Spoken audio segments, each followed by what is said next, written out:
In our final video of this series, we are going to set up our paper spaces, or what Revit would call sheets, for putting all of our views on paper, as well as doing a rendering and a cover page, and then how we can export to a PDF. Because you can't always expect the people you're working with to have access to Revit, so that way if you need to email them something, you can send them a PDF for it. The first thing we're going to do before we put any of our views onto sheets of paper is just prep our views. So we're going to be checking our view scale for each of our views, as well as our visual style. And then we want to make sure that we have our crop region visibility turned off. So we're going to be in each one of the views we'll place on paper. We want to pay attention to those settings there. So let's just start off in our level 1 floor plan. I'm going to double click on my level 1 floor plan in here. And I want to make sure that my scale is set to 1/4 inch equals a foot. My visual style is set to hidden line, so if I hover over, it'll tell me that. So if you've changed it, go ahead. Like maybe you were working in consistent colors because you liked it, that's fine, but your final product should be in hidden line mode. And then we want to view our crop region, so we're going to show our crop region and make sure that it's pretty tight around our building. Now this crop region, just in its current setting, is pretty good and it'll work for our project. So then we're going to hide our crop region. And then let's go into all 4 of our elevations and do the same thing. So I'm going to go into my east elevation. I'm going to check my scale, should be already at 1/4 inch, and my visual style should already be at hidden line, but it always is good to check these. And then I'm going to show my crop region, and I'm going to take this box and I'm going to pull it by these blue grips. I'll pull the bottom up, and then I'm going to pull the sides in pretty close. There's not necessarily an exact amount of how much we pull them in, and I'm even going to show you later, once we put them on paper, how we can get it so that way like my spot elevations here will match for some of my views, and I'll have like the same amount of ground exposed. I'll go into my north elevation. I'm going to show my crop region, and then I'm going to pull up, pull over, and over. So I'm just pulling it by those grips. If there's something I want to hide, like say I don't want this section cut showing up in this elevation view, I can just right click on it, hide in view element, which whoops, let me Control Z, click on it, right click, hide in view element, and then it will go away. And then once I have my crop region set, again, I want to make sure that I click on hide crop region. I'll go to my south view and do kind of the same thing. So I'm going to click on this section, hide in view element, check my scale, and my visual style should be at 1/4 inch and should be in hidden.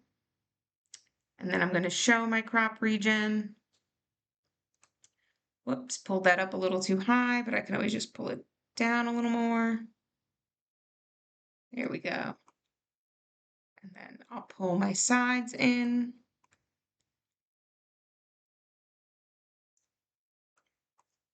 And then I'm going to hide my crop region, go to my west view. And again, I got to check my scale and my visual style, which these were set by default in your template file. So hopefully they should still be the same. But I'm going to show my crop region, pull this bottom up, and then pull my sides in. So I'm just kind of eyeballing things for now. I could always go and change it later on. And then I'm going to hide my crop region by clicking on that button. The last view that we're going to prep is our section view. Now in your building section, you already have a crop region that's visible. That's what this box is. So really what we're going to do is just hide our crop region, and everything else in this view then should be good. Again, we want to check our scale and we want to check our visual style as well. So now we are ready to prepare our paper space and place some of these views on sheets. So in your project browser, you should already have a ArcD size sheet of paper as a template. So go ahead and double click on it in Sheets. You may have to click on this little plus sign to open up the sheets. And then we can go into our ArcD sheet here. Now, some of these text boxes are just text boxes on our title block, and then some of them are what we call labels. Now, with the labels, they're going to be sheet dependent. So down here, we've got a bunch of labels that will change based on the text that you type in them per sheet or per project even. Up here are just text boxes that we'll have to go in and adjust for the entire project. So if I double click on the title block, and I've even put a little hint in there to double click to edit the course information and project name. So if we double click on it, it opens up as a family, as an RFA file. And so now I can click on these text boxes to edit them. So I'm going to double click on this text box here. I'm going to highlight and change for my course number. So this course is BSC 1210. And then I'll double click for course name. And our course name is going to be Architectural Graphics and Computer Modeling. For our project name, we're going to double click again. And our project is going to be Mount Laurel. Please make sure you are lettering all of this, which again just means typing in all caps. And then I'll double click on the smaller, and I'll call it Revit Residential Practice.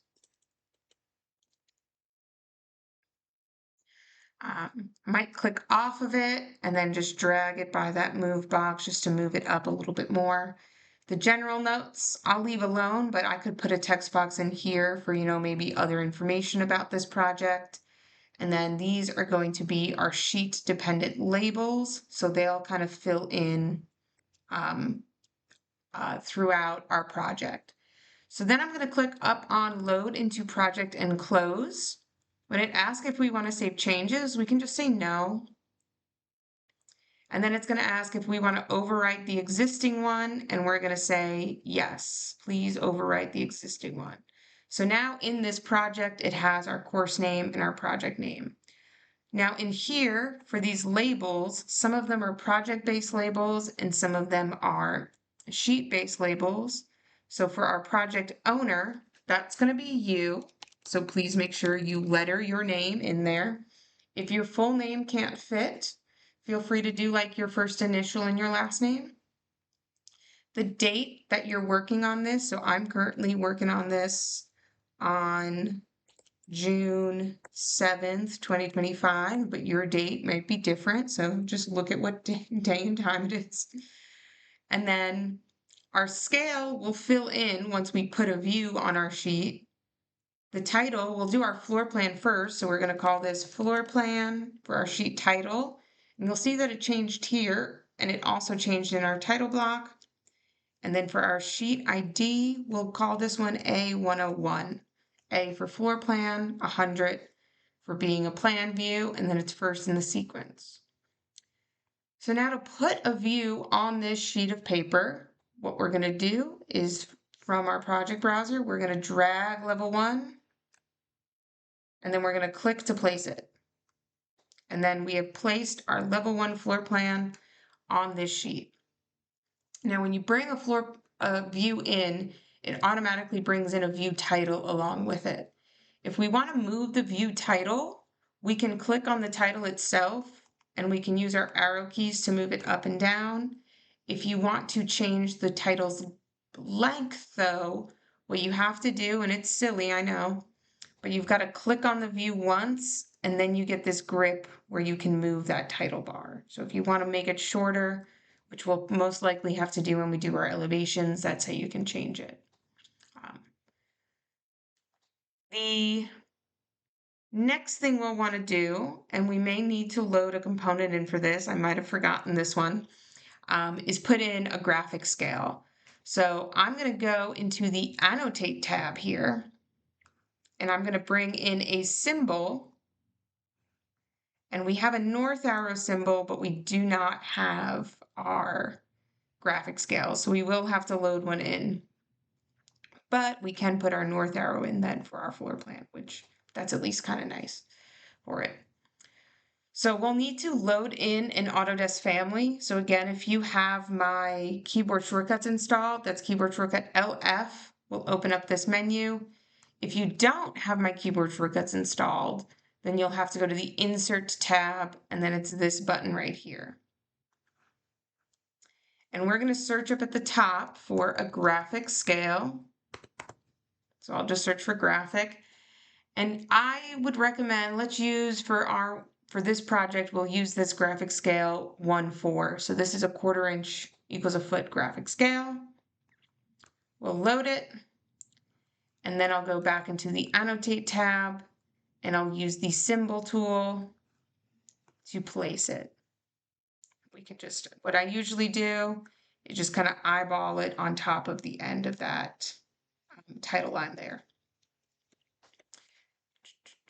So now we've got our floor plan sheet. To make a new sheet for our elevations, we're going to right click on where it says Sheets All in our project browser, and we're going to make a new sheet. We'll use this same D size template that we've been using. So this is the one we'll use. And we'll see that when we started a new sheet, it brought in all that same information that we already had. It also brought in like our name and our date. And this one, though, we're going to give it a different title. This is going to be our exterior elevations. And for our sheet ID, we're going to call this one A201. Revit assumed we wanted A102 because we've just done A101, but we want the 200s because these are elevations. And I am willing to bet that we can fit all 4 elevations on one single sheet. So let's first drag our east elevation onto our sheet, and I'll just kind of eyeball it into this lower corner here. And I'm going to drag my north elevation kind of right next to it. You'll see here, this dotted line before I click to place it means that my levels are matched up. And they kind of fit next to each other, but they also kind of don't fit next to each other for it. So here's how we're going to fix that. And it also looks like I forgot to turn my crop region off, but that's great because I can now teach you how to turn it off from just Paperspace. So what I'm going to do is I'm going to click once on the east elevation, and I'm just going to kind of nudge it over with my keyboard arrows.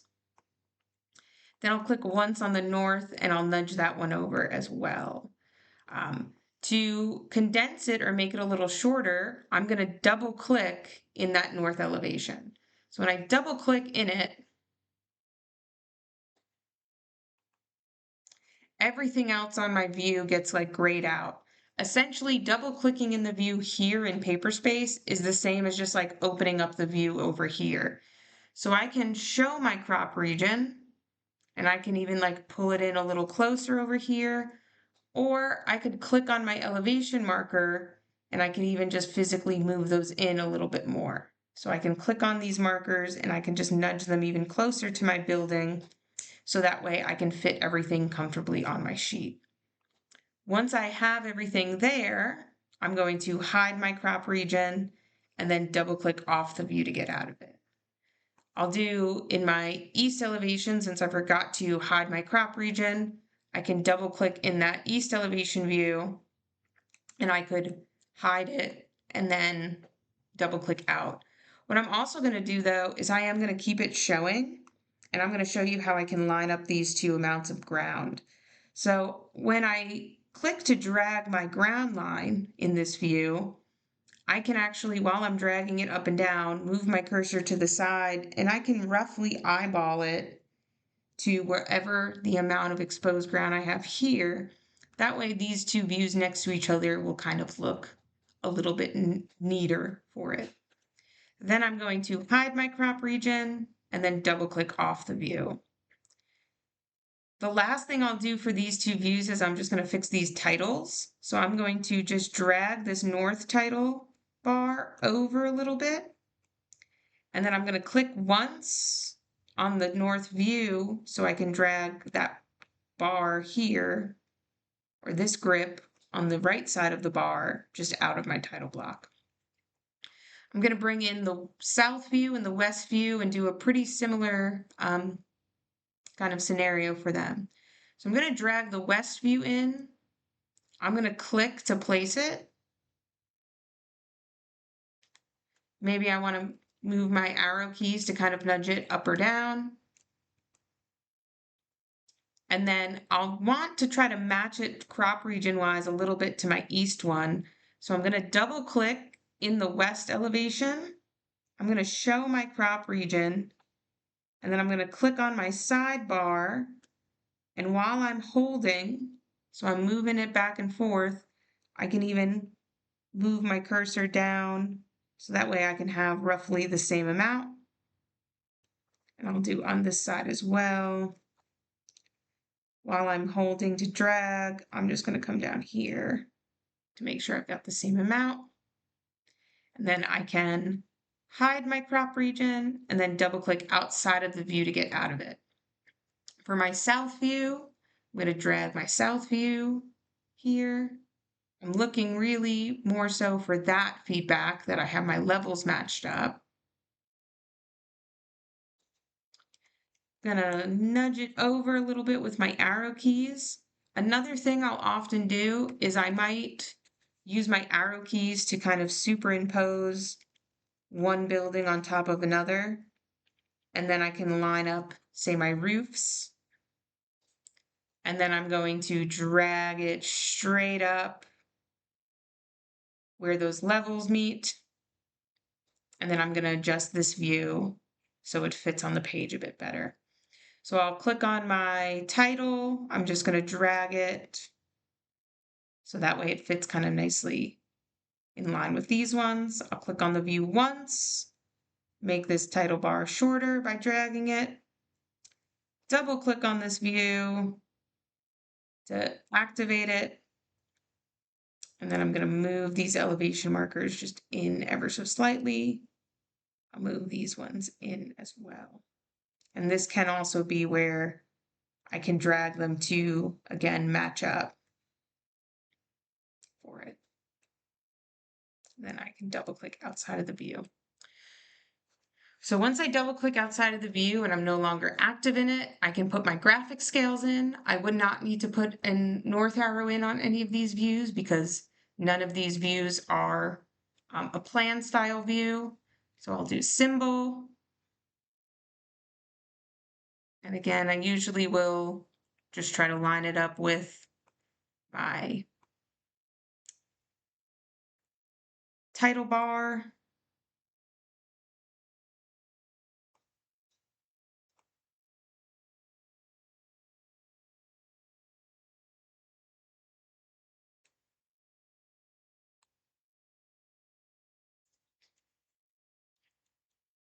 And so they've got a graphic scale on them.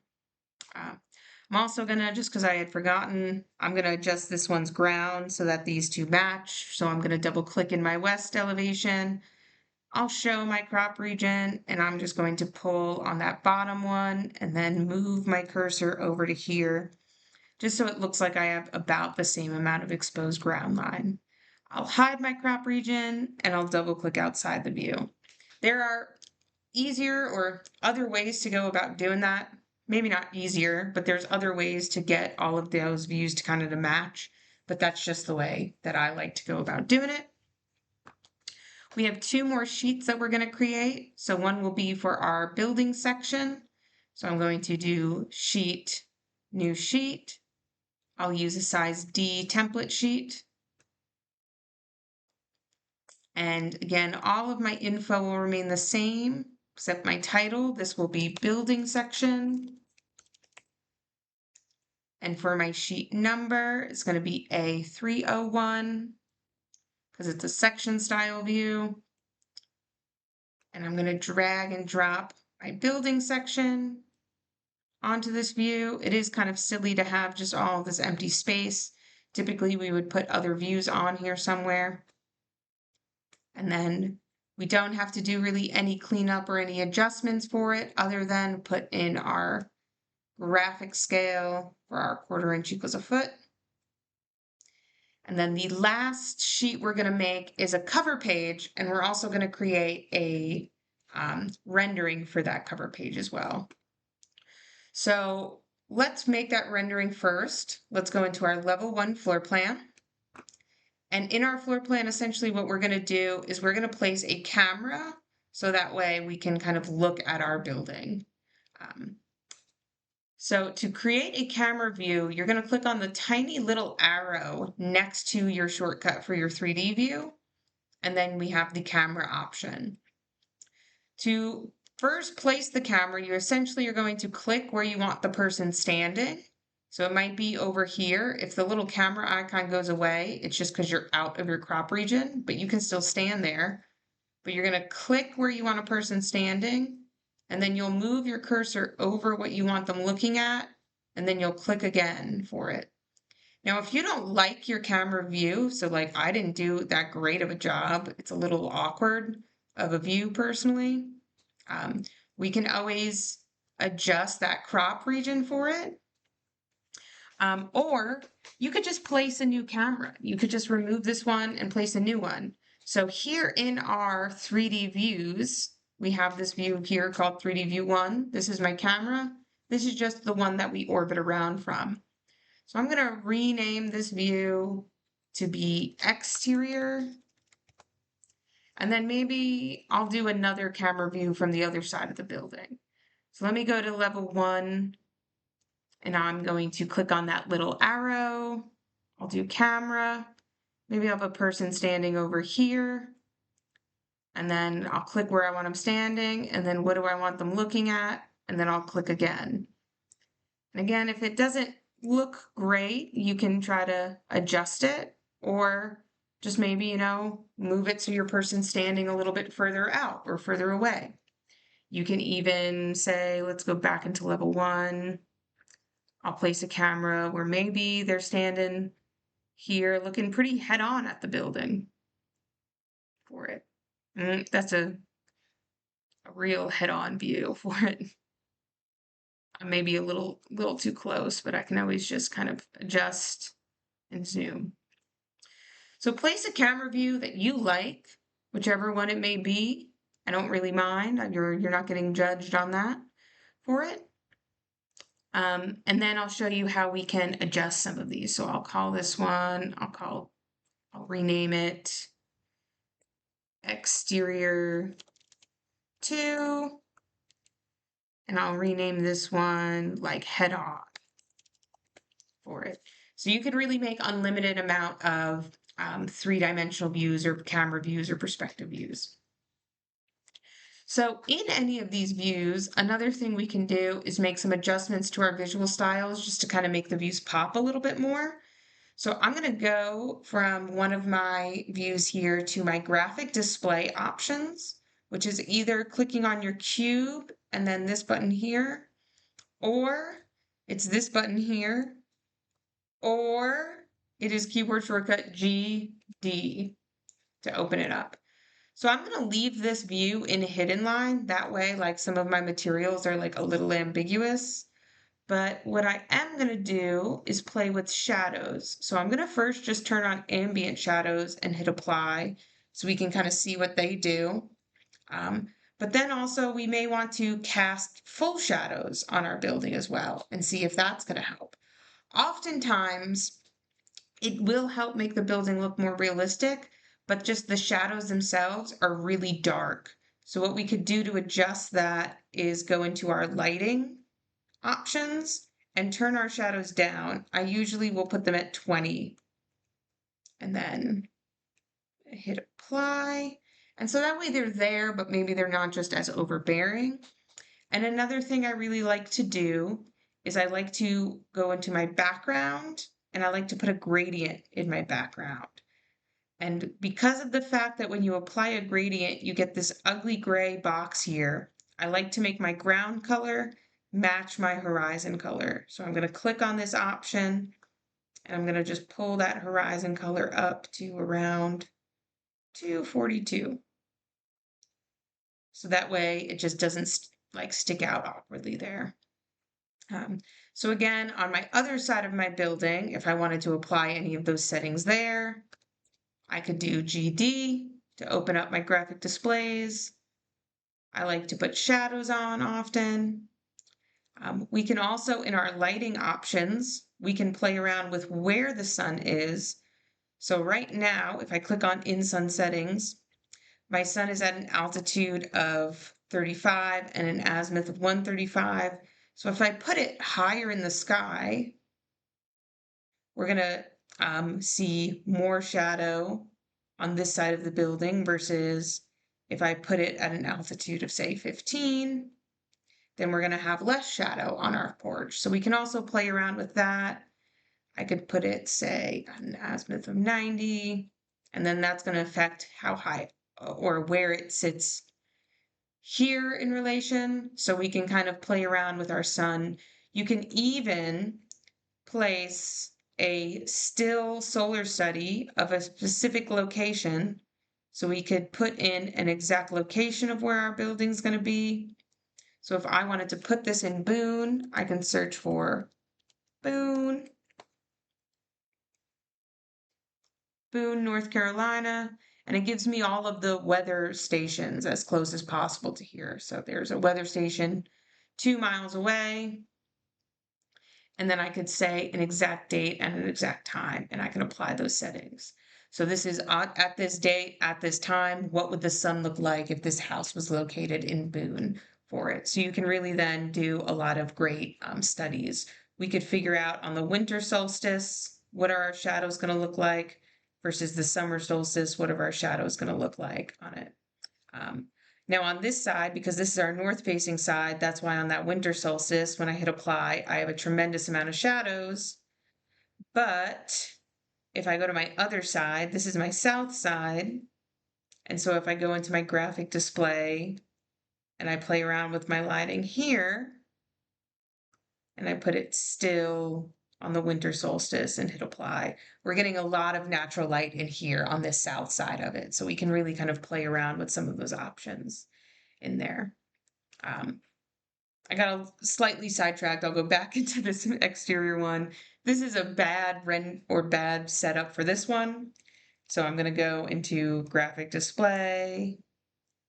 I'll go back into my lighting. Let's not do winter solstice. What if we do spring equinox? Let's do, you know what, let's just do a plain lighting one where I kind of had it set with not too much shadow. Let's put my altitude at 15 degrees. Enter, apply. Or we can even do from top left or top right. Okay, fine. We'll just leave it. We'll leave it at that. And again, I would put my shadows at like 20 instead of at 50. Just makes it a little lighter on the eyes. And then I'll go back into graphic display. And I like to put a gradient background in there. It's just my personal preference with a ground plane of the same of our horizon color. I just think it looks pretty nice in these renderings.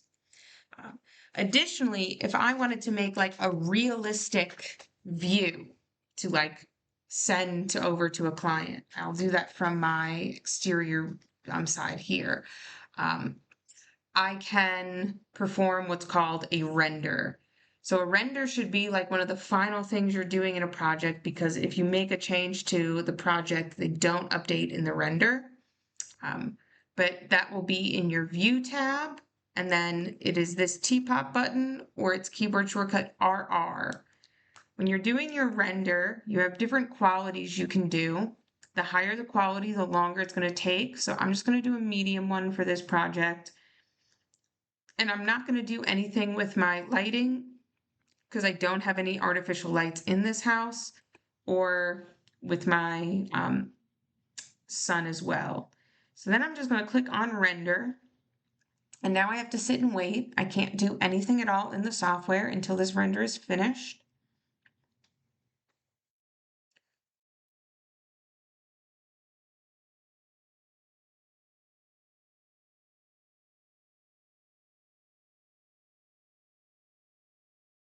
Here we go. I was going to pause the video, but I said, no, I'll make them sit and wait with me.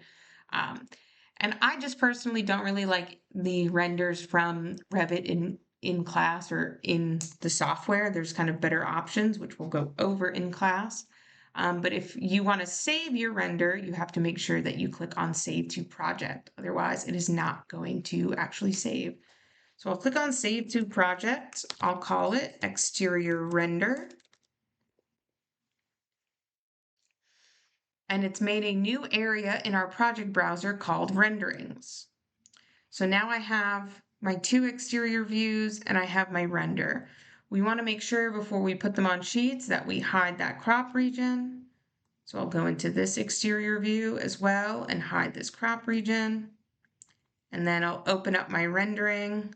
And I don't think this even has a crop region necessarily that we can hide. So we're going to make one final sheet for our cover page. So I'm going to right click, say I'd like to make a new sheet, size D. And then for this sheet, our title is going to be cover page.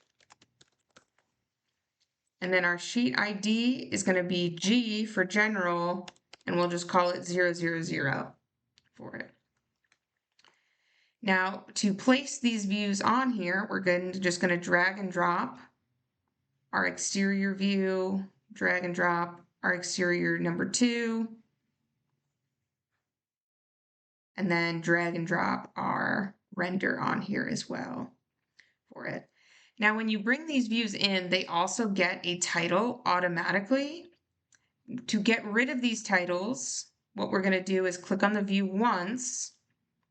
We're going to edit this viewport's type. We are going to make sure we duplicate it. And we're going to call it no title.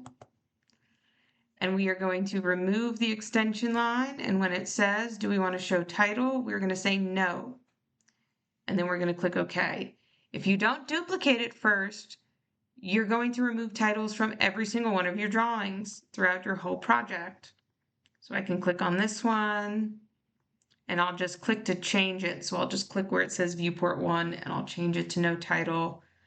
This one, change it to no title.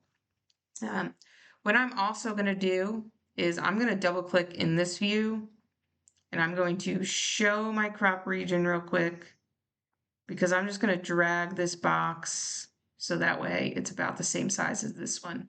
This way these three views will just look a little better. And then I'll hide my crop region and then double click off. I'll even kind of move some of these up and down to kind of make it a little bit more evenly spaced. The final thing I'm going to do before I export is I'm going to just create my sheet index for all of my pages. And there's another way to do this that we'll do in our commercial practice, but for now we'll just do it as a regular old text box. So I'm going to start the text tool, which is keyboard shortcut TX, or this little shortcut button up here. For our text size, we've got two different sizes to choose from. We'll use the 1/4 inch one for now. I'm just going to click to start. I'm going to call it sheet index, which might help if I spell correctly.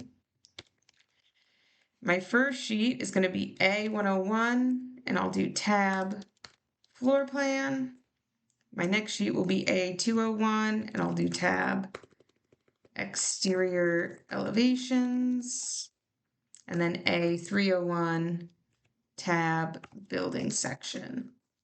So because we only have 3 sheets, or I guess 2 I'll even do at the top of my list, G000 cover page. But because I only have 4 sheets of paper, and I'll bold this header, typing out my sheet index is not really like the biggest issue I'll have, and I'll just drag it to be kind of in a bit of a nicer spot. But let's say I had a project where I had like 30 sheets of paper. I don't necessarily want to type all that out. So when we do our commercial project, I'll show you how you can expedite that process and create a schedule for that. Now to export these, what we're going to do is up and at the top, we're going to click on this little PDF export button, this red button here. And what we want to do is for our export, we want to select the views and sheets that we're going to export and then click on our little pencil here. So we only want to display just sheets. So we're going to uncheck 3D views and uncheck 2D views. And then you are going to check all 4 of the sheets you've created. We're going to edit the print order. So that way the cover page G000 is first, and then our floor plan, and then our exterior elevations, and then our building section. We'll click OK, and then we'll select for what we want to call it. Again, you're going to call this BSC 1210, your last name in all caps, your first name lowercase, and then dash Mount Laurel. You don't need to put the .pdf, that will get added automatically. Where you want to save this PDF would probably be your flash drive. So you're going to click on Browse and go save it to your flash drive. So in my case, it's Google Drive, but for you, it's probably flash drive. Let's go in here and here, here. For our page size, we'll use our sheet size, and then we'll also just want to keep it to be centered as well. So then we're going to click on Export. It usually will ask if we want to like save settings. If we do, if you click yes, it doesn't actually save anyway. And it is done. So this is just saying that anything that we chose for vector settings didn't actually apply to these 3 views here because they're not technically vectors, they're rasters. But if we go to our folder or our flash drive, forgot which folder it was in for a second, and I'll just go based on date, I now have a PDF of my 4 sheets in here. So when you go to submit your work, you are going to submit your Revit RVT project file, this file here, as well as that PDF export. And then that is the Mount Laurel project completed.